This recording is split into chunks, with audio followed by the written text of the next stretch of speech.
जय हिंद साथियों, स्वागत है आपका गीत MIT योद्धा डॉट क्लासेस में। तो आज हम शुरू करने वाले हैं भारतीय राष्ट्रीय आंदोलन। आज हम शुरू करने वाले हैं भारतीय राष्ट्रीय आंदोलन। ठीक है, इसका जो शेप है ना, वो देने में हमको बहुत ही अच्छा लगता है। ठीक है, आज हम शुरू करने वाले हैं भारतीय राष्ट्रीय आंदोलन। तो भारतीय राष्ट्रीय आंदोलन को 3 चरणों में बांटा गया है।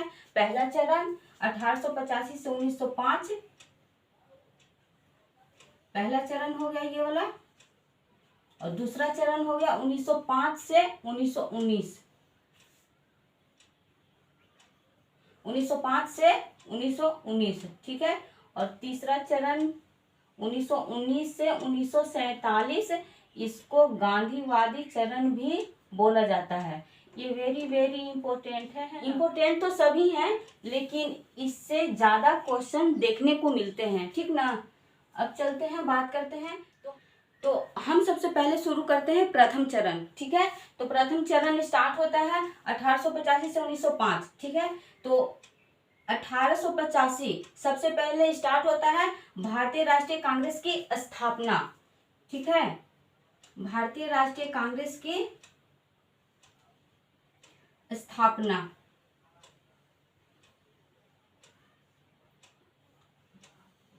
भारतीय राष्ट्रीय कांग्रेस की स्थापना ये किसने किया था? ये किए थे A.O. हुम। लेकिन A.O. हुम डायरेक्ट नहीं किए थे, इनडायरेक्टली हुआ था। अब कैसे हुआ था वो हम देखते हैं। जैसे A.O. हुम जो है वो भारतीय राष्ट्रीय संघ की स्थापना किए थे। ठीक है, A.O. हुम जो है वो भारतीय राष्ट्रीय संघ की स्थापना किए थे 1884 में। 1884 A.O. हुम, पहले इनका नाम हम लोग देख लेते हैं। ठीक है, एलन एक्टोवियन ह्यूम। एलन एक्टोवियन ह्यूम, ये एलन हो गया, ये एलन है, ये एक्टोवियन है, ये हुम है। तो एक्टोवियन को ऐसे याद रख सकते हैं, एक था विलन, एक था विलन, एक्टोवियन, एक था विलन, एक्टोवियन, एक था विलन, एक्टोवियन। हुम मतलब कि नाम भी ऐसा रखे थे ना, हुम जैसे अपना, तो इससे अच्छा रख लेते होम, है ना। उनका जो अंग्रेजी शब्द था उनका हो जाता और हम लोगों के लिए सरल होता होम बोलने में, और याद भी अच्छे से मतलब कि रहता है ना।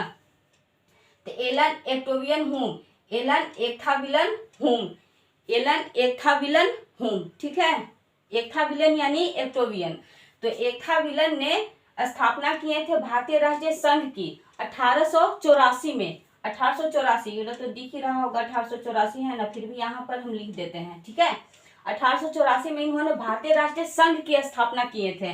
और इस भारतीय राष्ट्रीय संघ का जो प्रथम अधिवेशन हुआ था वो हुआ था 28 दिसंबर 1885 को।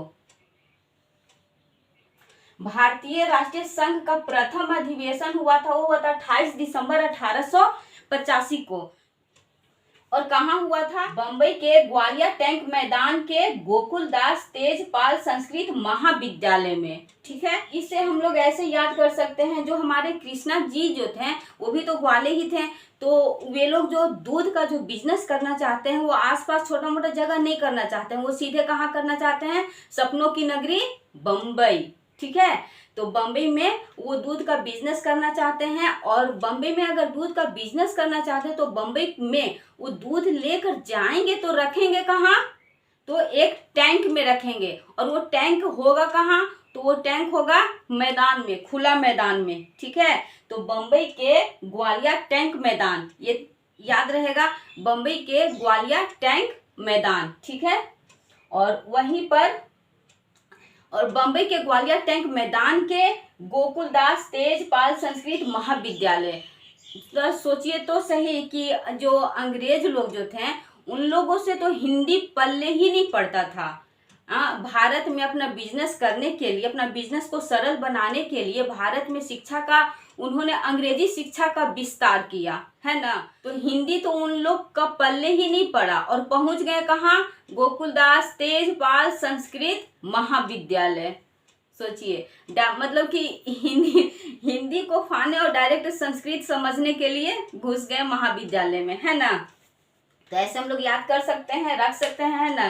तो प्रथम भारतीय राष्ट्रीय संघ का प्रथम अधिवेशन कहाँ हुआ था? ग्वालियर टैंक मैदान के गोकुलदास तेजपाल संस्कृत महाविद्यालय में। ग्वालियर टैंक, बम्बई के ग्वालियर टैंक मैदान में गोकुलदास तेजपाल संस्कृत महाविद्यालय में इसका प्रथम अधिवेशन हुआ था भारतीय राष्ट्रीय संघ का। और इसकी स्थापना किया था एलन एक्थाविलन होम, किसका? भारतीय राष्ट्रीय संघ 1884 में। ठीक है।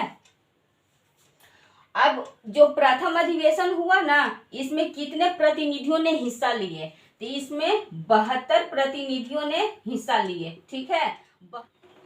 जैसे एक था विलन जो थे, वो सोचे कि हमारा जो प्रथम अधिवेशन है उसमें कम से कम बेहतर होगा कि 72 प्रतिनिधि आए, बेहतर होगा कि 72 प्रतिनिधि आए, बेहतर होगा कि 72 प्रतिनिधि आए। ठीक है। तो ये सोच किसका था? एक था विलन का था। ठीक है, कि अगर प्रथम अधिवेशन है तो उसमें कम से कम 72 लोग नहीं शामिल होंगे तो बेहतर क्या हो सकता है ना। तो बेहतर होगा कि 72 लोग आए, बेहतर 72। ठीक है। तो प्रथम भारतीय राष्ट्रीय संघ की जो प्रथम अधिवेशन हुआ था उसमें 72 प्रतिनिधियों ने हिस्सा लिया था। ठीक है। वहीं पर उसी अधिवेशन में भारत के 2 लोग और शामिल थे। वो थे हमारे भारत के पुराने दादाजी, जिनको आप बोल सकते हैं दादा भाई नौरोजी, है ना। तो पुराने दादाजी जो थे हमारे भारत के, वो नरम दल के थे, मतलब कि उनका जो स्वभाव था वो नरम था। ठीक है। और जिनको उन्हीं को बोला जाता है grand old man of India, यानी कि भारत के पुराने दादा, grand old man of India. ठीक है। और एक और सदस्य थे, वो थे व्योमेश चंद्र बनर्जी जी। ठीक है। तो बात ऐसा हुआ ना कि मतलब कि उन लोग ना आपस में ही बात कर लिए। जैसे हमारे दादाजी जो थे, दादा भाई नौरोजी, उन्होंने कहा कि नाम तो बदलेगा, क्योंकि नाम कुछ अच्छा नहीं लग रहा है। ठीक है, क्योंकि उनको नाम बदलवाना था। ठीक है। तो वही उसी समय व्योमेश चंद्र बनर्जी ने कहा कि ठीक है, नाम आप बदलवा लीजिएगा, लेकिन अध्यक्ष आमी बनबो प्रथम अध्यक्ष। तो दादाजी बोले कि अच्छा ठीक है, अध्यक्ष आपको बना दिया जाएगा, बना देंगे, लेकिन शांति बनाए रखिएगा। तो व्योमेश चंद्र बनर्जी जी बोले कि हाँ एकदम शांत, हम कुछ नहीं बोलेंगे, बस प्रथम अध्यक्ष। तो बस ऐसे ही याद रख सकते हैं ना। तो प्रथम अधिवेशन जब स्टार्ट हुआ था तो जो हमारे दादाजी थे, मीन्स कि दादा भाई नौरोजी, उन्होंने कहा किससे? एक था विलन से कि बाबू सुनो ना। तो उन्होंने कहा, एक था विलन ने कहा कि हाँ दादाजी सुनाइए, क्या बात है? कि जानते हैं, देखिए जो भी नरम स्वभाव के जो व्यक्ति होते हैं ना, उनकी बातों को अच्छे से सुना जाता है ना।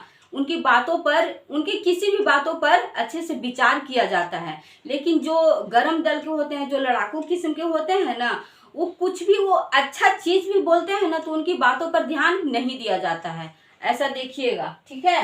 तो और वो भी ठहरे भारत के पुराने दादाजी, तो उनकी बातों को इग्नोर वो कैसे कर सकता था? एक था विलन, है ना। तो उन्होंने कहा कि देखो बाबू, भारतीय राष्ट्रीय तक तो ठीक है, लेकिन ये जो संघ है ना, वो हमको जच नहीं रहा है। तो एक था विलन ने कहा क्यों, क्या बुराई है इसमें दादाजी? तो वो उन्होंने कहा कि अगर संघ के स्थान पर अगर कांग्रेस आ जाएगा ना, तो आपका ये नाम परफेक्ट हो जाएगा। उन्होंने 2 बार नाम लिया, एक बार बोला भारतीय राष्ट्रीय संघ, फिर एक बार बहुत ही विनम्रता से नाम लिया भारतीय राष्ट्रीय कांग्रेस। तो एक था विलन का दिमाग क्लिक कर गया, क्योंकि दादाजी ने सुझाव दिया था, है ना। और दादा का सुझाव पोता तो लेगा ही लेगा, है ना। ऐसा नहीं होता है कि इनकार करता है। ठीक है। तो फिर उसी समय इस भारतीय राष्ट्रीय संघ का नाम बदलकर कर दिया गया भारतीय राष्ट्रीय कांग्रेस। और उसी समय उसका स्थापना डेट 28 दिसंबर 1885 को माना जाता है, क्योंकि उसी समय नाम परिवर्तन हुआ था। ठीक है। भारतीय राष्ट्रीय संघ से भारतीय राष्ट्रीय कांग्रेस। और देखिए ना, ये जो एक था विलन है अपना संघ का प्रथम अधिवेशन 1885 में ही रखना चाहता था, क्योंकि देखिए ना, क्योंकि 28 दिसंबर यानी कि 1886 आने में मात्र 3 दिन ही बचे थे, लेकिन उसे 3 दिन बर्दाश्त नहीं हुआ। ऐसे भी कहा जाता है ना कि जिसके अंदर लक्ष्य पाने का जुनून होता है ना, वो इंतजार नहीं करता है कल का, जो करना है आज ही करना है और अभी से ही स्टार्ट करना है। जैसे हम एग्जाम्पल के तौर पे सिकंदर को भी ले सकते हैं, है ना, उसको तो याद भी नहीं था कि उसका राजगद्दी का कलर कैसा है, इतना उसके अंदर पूरा दुनिया जीतने का जुनून छाया हुआ था। ठीक है, तो भारतीय राष्ट्रीय कांग्रेस का जब स्थापना हुआ तो जो हमारे दादाजी थे उन्होंने तो नाम परिवर्तन करवाया ही, लेकिन साथ में देखिए व्योमेश चंद्र बनर्जी जी को प्रथम अध्यक्ष भी बना दिया। तो भारतीय राष्ट्रीय कांग्रेस का जो इनके जो प्रथम अध्यक्ष हुए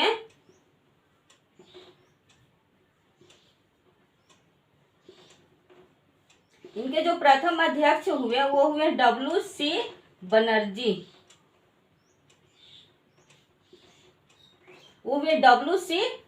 व्योमेश चंद्र बनर्जी। तो व्योमेश चंद्र बनर्जी जो हैं वो भारतीय राष्ट्रीय कांग्रेस के प्रथम और 8वां अध्यक्ष रह चुके हैं। प्रथम और आठवां अध्यक्ष कौन थे? व्योमेश चंद्र बनर्जी जी, भारतीय राष्ट्रीय कांग्रेस की। ठीक है, चलिए ये हो गया। तो एक पॉइंट और लिख लीजिएगा, है ना, कि भारतीय राष्ट्रीय कांग्रेस का जो स्थापना हुआ वो किनके सुझाव पर हुआ? तो वो तो पता ही है, हमारे दादाजी के सुझाव पर हुआ। भारत के पुराने दादाजी यानी कि grand old man of India means दादा भाई नौरोजी के सुझाव पर हुआ भारतीय राष्ट्रीय कांग्रेस की स्थापना। ठीक है, और इनको जो एक था विलन जी जो हैं वो भारतीय राष्ट्रीय कांग्रेस का जनक, इनको जीते जी इनको नहीं माना गया। मीन्स कि ये जब तक जिंदा रहे तब तक इनको भारतीय राष्ट्रीय कांग्रेस का जनक नहीं माना गया। जब इनकी मृत्यु हो गई 1912 में, जब इनकी मृत्यु हो गई 1912 में,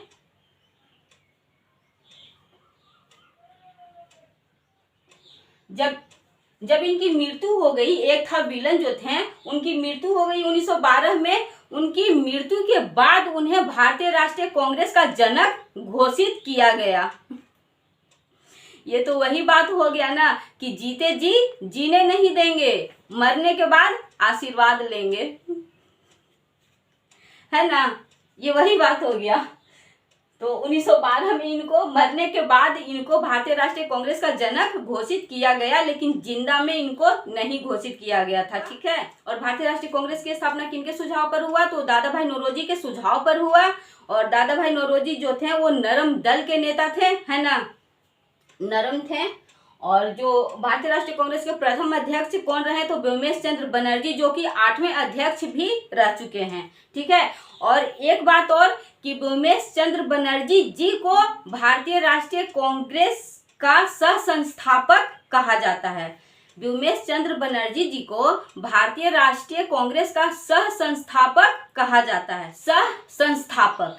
ठीक है, और व्योमेश चंद्र बनर्जी वो पेशे से वकील थे। ठीक है, उनका पेशा जो था WC बनर्जी का, उनका पेशा वकील था। ठीक ना, वकालत करते थे।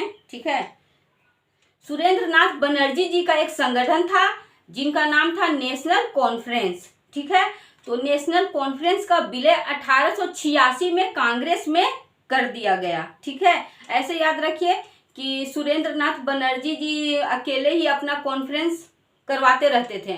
तो जो कांग्रेस की जब स्थापना हुई तो दादाजी ने उनको जाके कहा, उनको सलाह दिया कि सुरेंद्र जी सो मिल जाइए, अपना जो संगठन है, आपका जो संगठन है वो कांग्रेस में मिला लीजिए। तो वो बोले कि ठीक है दादाजी, थोड़ा सा हमको सोचने का टाइम चाहिए। तो उन्होंने सोचने का टाइम लिया 1 साल। कांग्रेस का स्थापना हुआ 1885 में और उन्होंने 1886 में अपने संगठन का विलय कांग्रेस में किया। मीन्स कि 1 साल वो सोचने का समय मांगे थे। सोच समझकर उन्होंने विचार निकाला कि हम कहाँ अकेले ही कॉन्फ्रेंस इतना सारा करवाते रहेंगे, सो अगर कांग्रेस में मिल जाते हैं तो इनके जो 72 प्रतिनिधि हैं उनके ऊपर जिम्मेदारी आ जाएंगी कॉन्फ्रेंस करवाने का, और हम निश्चिंत भी हो सकते हैं। ऐसा माइंड में क्लिक किया सुरेंद्र नाथ बनर्जी जी के, वो भी 1 साल में। ठीक है, तो 1885 में तो कांग्रेस का स्थापना हुआ और 1886 में सुरेंद्र नाथ बनर्जी का संगठन नेशनल कॉन्फ्रेंस का विलय कांग्रेस में हो गया 1886 में। ठीक है, याद रहेगा, याद ही होना चाहिए है ना, याद रहना चाहिए। और जब कांग्रेस का जब स्थापना हुआ था 1885 में, उस समय भारत का वायसराय कौन था? वो था लॉर्ड डफरिन। ठीक है, लॉर्ड नहीं बोलना है, क्योंकि लॉर्ड वे लोग इसलिए लगाते थे कि उनके जाने के बाद भी हम लोग लॉर्ड लॉर्ड चिल्लाते रहेंगे, लेकिन लॉर्ड वो अपने यहाँ के होंगे, है ना, अपने घर के होंगे। हम लोग के लिए एल फॉर लोल होता है। ठीक है, तो लॉर्ड डफरिन। ठीक है, जिस समय भारतीय राष्ट्रीय कांग्रेस की स्थापना हुआ उस समय भारत का वायसराय लॉर्ड डफरिन था। उसका कार्यकाल रहा 1884 से 88, 4 साल का कार्यकाल उनका रहा। ठीक है, देखिए ना, वो 4 साल बैठे गद्दी पे। ठीक है, लेकिन 4 साल में से मात्र 1 साल वो आराम से बैठे, मतलब कि निश्चिंत आराम, कोई झंझट नहीं, कोई समस्या नहीं, एकदम आराम फरमाओ। ठीक है, लेकिन जैसे ही 1885 आया, ठीक है, 1885 आते ही मतलब कि जीवन में भूचाल आ जाना होता है ना, वो हो गया। उसी समय 1885 में ही आंग्ल बर्मा युद्ध आ गया, 3रे नंबर का था वो। तृतीय आंग्ल बर्मा युद्ध 1885 से 1888 तक हुआ। ठीक है, लेकिन वो तृतीय आंग्ल बर्मा युद्ध लास्ट था। क्यों?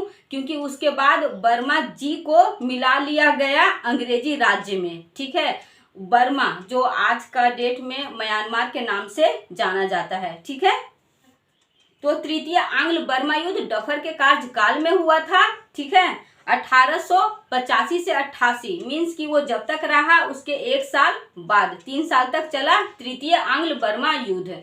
ठीक है, और लॉर्ड डफर के कार्यकाल में ही, उसको डफर ही बोल सकते हैं ना, लॉर्ड डफर के कार्यकाल में ही बाप टेनेंसी एक्ट पारित हुआ।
लॉर्ड डफर के कार्यकाल में बाप टेनेंसी एक्ट पारित हुआ। ठीक है, Bengal tenancy act, Awadh tenancy act और पंजाब टेनेंसी एक्ट।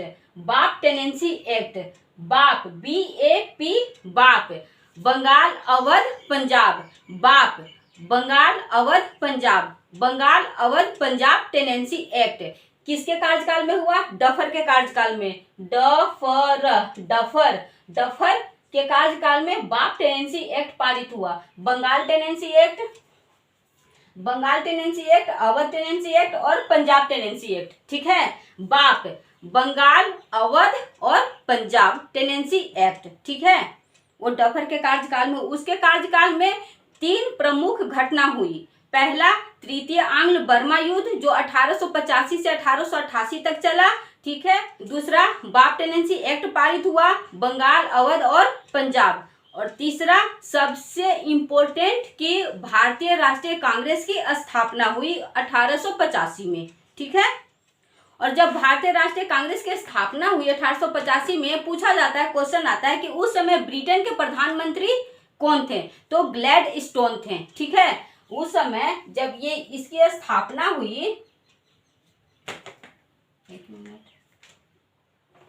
यहीं पे लिख देते हैं, जब स्थापना हुई उस समय ब्रिटेन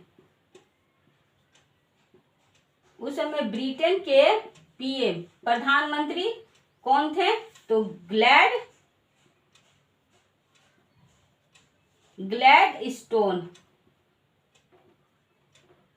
ग्लैडस्टोन। अब देखिए ना, ग्लैड मीन्स क्या होता है? खुशी। ग्लैड मीन्स खुशी, स्टोन मीन्स पत्थर,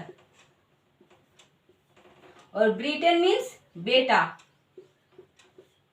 बेटा खुश है कि पथरी हो गया है, बेटा खुश है कि पथरी हो गया है। अब नाम ही ऐसा रखा गया है तो हम लोग क्या कर सकते हैं? हम लोग को तो याद करना है ना, कैसे भी तोड़ मरोड़ के कैसे भी याद कर लें। तो ब्रिटेन बेटा, ग्लैड खुशी, स्टोन पत्थर। बेटा खुश है कि पथरी हो गया है, बेटा खुश है कि पथरी हो गया है। ब्रिटेन के प्रधानमंत्री ग्लैडस्टोन थे। ग्लैड खुशी, स्टोन पत्थर। तो ब्रिटेन के प्रधानमंत्री उस समय कौन थे? ग्लैडस्टोन। तोड़ के देखिएगा माइंड में। ठीक है, ग्लैड मीन्स खुशी, स्टोन मीन्स पत्थर। ब्रिटेन बेटा को खुशी हुआ कि पत्थर हो गया। ठीक है, पथरी हो गया। ठीक है, तो जब भारतीय राष्ट्रीय कांग्रेस की स्थापना हुई उस समय ब्रिटेन के प्रधानमंत्री कौन थे? तो ग्लैडस्टोन। ठीक है, और भारत का वायसराय कौन था? तो लॉर्ड डफर। ठीक है, और जो इनडायरेक्टली कांग्रेस का स्थापना किसको माना जाता है? तो एक था विलन हुम, मीन्स एलन एक्टोवियन हुम को। ठीक है, हो गया। चलिए अब थोड़ा सा बात कर लेते हैं कि भारतीय राष्ट्रीय आंदोलन और भारतीय राष्ट्रीय कांग्रेस के जो संबंध थे, जो मतलब कि पारस्परिक जो रह चुके हैं, वो किस प्रकार रह चुके हैं। तो ऐसा आज तक देखा जाता है कि जो भारतीय राष्ट्रीय आंदोलन और भारतीय राष्ट्रीय कांग्रेस जो है वो समान है। जिस तरह से रोल भारतीय राष्ट्रीय आंदोलन का, उसी प्रकार से रोल जो होता है वो भारतीय राष्ट्रीय कांग्रेस का, ऐसा नजरिया होता है हम लोग का। लेकिन ऐसा नहीं है। भारतीय राष्ट्रीय कांग्रेस जो है भले ही भारतीय राष्ट्रीय आंदोलन का एक प्रभावी संगठन रहा है, लेकिन भारतीय राष्ट्रीय कांग्रेस का जो है एक भाग हमेशा अलग ही रहा है। ठीक ना, इससे एक भाग उसका अलग ही रहा है। मीन्स कि जैसे रेल का पटरी है, एक पैर रेल का पटरी के अंदर, एक पैर बाहर, कैसे जाता होगा। ठीक है, तो देखिए 3 चरण आते हैं, उदारवादी चरण, उग्रवादी और गांधीवादी। ठीक है, तो उदारवादी चरण में भारतीय राष्ट्रीय आंदोलन और भारतीय राष्ट्रीय कांग्रेस में अधिक दूरियां थी। ठीक ना, बहुत ज्यादा ही दूरी पर थी। उदारवादी जो मतलब कि नम्र, जिनका स्वभाव नम्र होता है, वो ज्यादा बात भी नहीं करते हैं, दूर ही रहते हैं। ठीक ना, और उग्रवादी जहां बातचीत होने लगा तू मैं होने लगा। अब तू मैं जब होता है ना, तो दोनों इंसान जब गाली गलौज करता है ना, तो एक दूसरे के पास आके गाली गलौज करता है, ताकि एक दूसरे को गाली वो सुना सके, है ना, कि हम तुमको कितना गंदा गाली दिए। वो बोलेगा तो ले, तब तुम मेरा गाली सुनो, तो पास आकर दोनों गाली सुनते हैं। तो उदारवादी में अधिक दूरियां थी, उग्रवादी में थोड़ी नजदीकियां आई। फिर आ गए गांधी जी, और गांधी जी तो जानते ही हैं कि अगर कोई एक गाल पे थप्पड़ मारे तो अपना दूसरा गाल आगे दे दो। तो गांधी जी आए तो उन लोगों की समस्या का समाधान करवाएं, और उन लोग और पास आ गए। ठीक है, और पास आ गए। तो उदारवादी, उग्रवादी और गांधीवादी, उदारवादी में अधिक दूरियां थी, उग्रवादी में थोड़ा पास आए, और गांधीवादी में थोड़ा पास आए।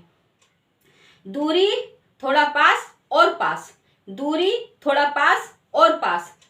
उदारवादी, उग्रवादी, गांधीवादी, उदारवादी, उग्रवादी, गांधीवादी। ठीक है, लेकिन तीनों चरणों में से किसी भी चरण में वे एक दूसरे के समान नहीं थे, नहीं रह पाए। ठीक है, जैसे जैसे समय बीतता गया कांग्रेस में बहुत से बदलाव देखने को मिले। ठीक ना, तो एक दूसरे के मतलब कि बोला जाता है, ऐसा हम लोग का दृष्टिकोण बना रहता है कि ये दोनों ना पर्यायवाची है, मतलब सम्मान है, लेकिन ऐसा नहीं है। ठीक है, तो ठीक है डियर स्टूडेंट्स, फिर मिलते हैं हम अगले क्लास में। तब तक के लिए अपना ध्यान रखिएगा। धन्यवाद। जय हिंद।